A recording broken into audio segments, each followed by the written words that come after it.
동북아시아에서 조용히 자신의 실력을 입증하고 있는 한국이 유럽의 가치를 송두리째 뒤흔들어 놓고 있다는 보도가 이어지고 있습니다. 유럽의 오랜 가치이던 인권 문제가 국가별로 충돌을 하고 있기 때문입니다.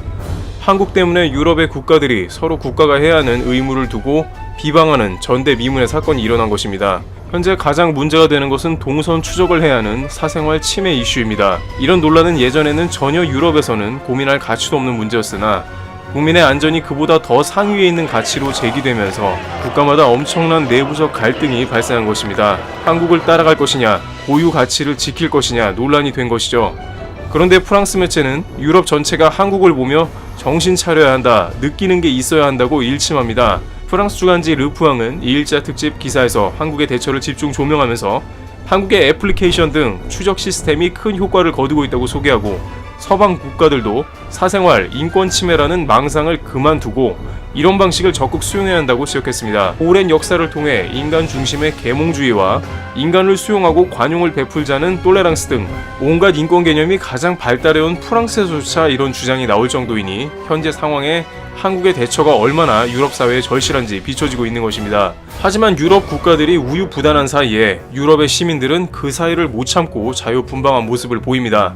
심각한 이탈리아조차 드론까지 띄워가며 집에 있으라고 강조하고 있지만 이리저리 하루가 멀다 하고 밖으로 나와서 자신의 자유를 주장하고 있습니다. 이런 유럽의 분위기 가운데 한국은 이상하다는 주장도 나옵니다. 독일 헌법학자 한스 위르겐 파퍼는 한국 시스템을 히스테릭한 파시스트 보건 국가가 나타나고 있다는 것이라고 언급했습니다. 그러나 한국에서 생활하며 한국 시스템을 체험하고 있는 프랑스의 제레미 앙드레 플로레스 기자는 유럽이 이런 망상 때문에 커다란 어려움에 빠졌다고 합니다.